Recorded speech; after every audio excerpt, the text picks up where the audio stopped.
जब कोई भी यमदूत अयोध्या में प्रवेश नहीं कर पाया तो इससे क्रोधित यमराज स्वयं अयोध्या की ओर चल दिए। पर जैसे ही वे अयोध्या के मुख्य द्वार पर पहुंचे, हनुमान जी ने उनका मार्ग रोक दिया और काफी कहासनी के बाद भी जब हनुमान जी ने यमराज को अंदर नहीं जाने दिया तो यमराज ने क्रोधित होकर अपने भयानक यमदंड से हनुमान जी पर प्रहार कर दिया। पर वे शायद यह भूल गए वे सिर्फ काल है और हनुमान जी महाकाल। दरअसल त्रेता युग के अंत में श्री राम की लीला समाप्त होने को थी और तभी अचानक पूरे यमलोक में शोक मनाया जाने लगा, क्योंकि कुछ देर पहले ही यमराज घायल अवस्था में करते हुए पृथ्वी से यमलोक में प्रवेश किए थे। किसी भी यमलोक वासी को यह समझ नहीं आ रहा था कि क्या हुआ है और सभी के काल यमराज की यह दशा किसने की। ऐसा कौन पृथ्वीवासी है जो यमराज से भी शक्तिशाली है? असल में यह सब कुछ दिन पहले हुए यमराज और चित्रगुप्त के बीच एक गंभीर बहस का परिणाम था। चित्रगुप्त ने यमराज से कांपते हुए कहा, प्रभु, अब वह समय आ गया है जब आपको श्री राम से पृथ्वी लोक छोड़ने का आग्रह करना होगा।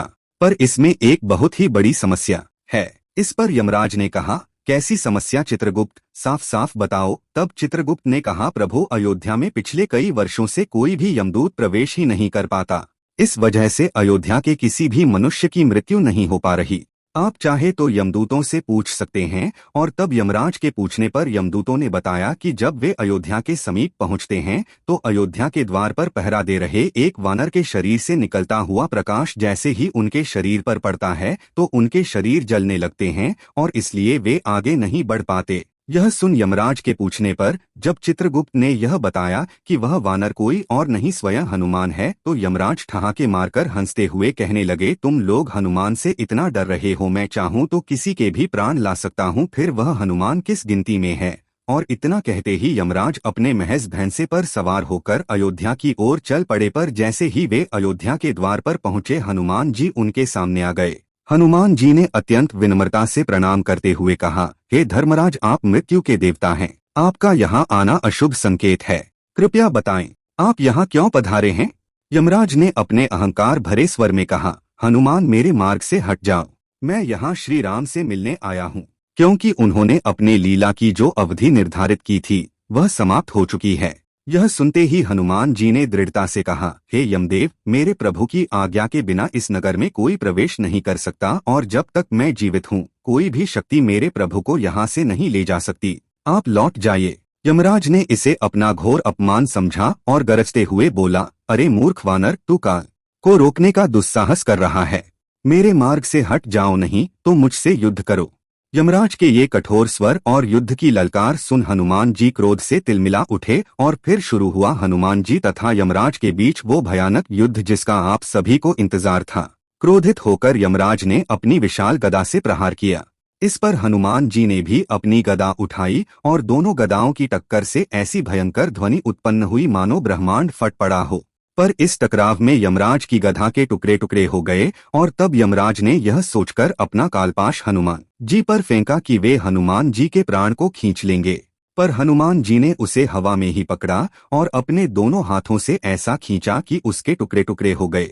अपनी पराजय समीप देख यमराज क्रोध से तिलमिला उठे।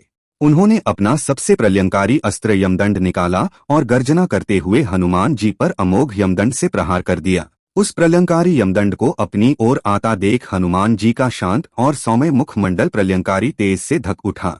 उन्होंने अपना रूप इतना विकराल कर लिया कि यमराज उनके सामने एक चींटी के समान लगने लगे और जैसे ही वह अमोघ यमदंड उन तक पहुंचा, हनुमान जी ने अपना विशाल मुख खोला और उस अमोघ यमदंड को ठीक वैसे ही निगल गए जैसे उन्होंने भगवान शिव का त्रिशूल निगला था। यह देख यमराज के होश उड़ गए और इसी समय क्रोधित हनुमान जी ने यमराज पर अपनी गदा से ऐसा प्रहार किया कि यमराज दर्द से कराते हुए भागने लगे।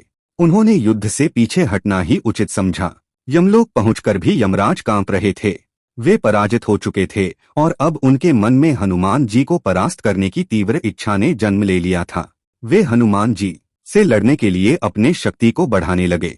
उधर एक दिन हनुमान जी श्री राम के चरणों को दबा रहे थे और श्री राम सिंहासन पर बैठे कुछ सोचते हुए अपने हाथ से अंगूठी निकालकर निहार रहे थे। तभी वह अंगूठी उनके हाथ से छूटकर फर्श की एक दरार में जा गिरी। श्री राम ने तुरंत कहा, हनुमान मेरी अंगूठी गिर गई, जल्दी लेकर आओ कहीं खो ना जाए। हनुमान जी ने तुरंत अति सूक्ष्म रूप धारण किया और उस अंगूठी के पीछे तीव्र गति से ओढ़ चले। पर यह क्या, हनुमान जी अपनी पूरी गति से ओढ़ रहे थे पर वे अंगूठी को पकड़ ही नहीं पा रहे थे।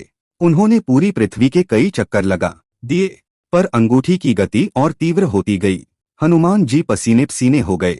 उनको समझ नहीं आ रहा था कि प्रभु की यह कैसी लीला है। इधर हनुमान जी अंगूठी के पीछे भाग रहे थे, उधर यमराज अयोध्या की ओर दोबारा प्रस्थान कर चुके थे। तभी हनुमान जी ने देखा वह अंगूठी सुमेरु पर्वत की एक कंधरा में जा गिरी। हनुमान जी तुरंत वहां पहुंचे पर गुफा के द्वार पर बैठे एक वानर ने उन्हें रोकते हुए कहा, कौन हो तुम? इस पर हनुमान जी ने कहा, मैं हनुमान हूँ।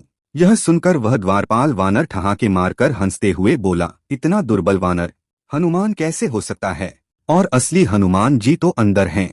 यह सुन आश्चर्य से हनुमान जी ने अंदर वाले हनुमान जी से मिलने की इच्छा जताई। जैसे ही द्वारपाल वानर अनुमति लेकर आया, हनुमान जी ने अंदर प्रवेश किया और अंदर आते ही उन्होंने एक ऐसे दिव्य वातावरण का अनुभव किया जो स्वयं श्री राम के समीप होने से भी अधिक मनोरम था। और तभी सामने सिंहासन पर बैठे एक अत्यंत ही दिव्य और विशाल हनुमान जी ने कहा, आओ हनुमान, तुम्हारा स्वागत है।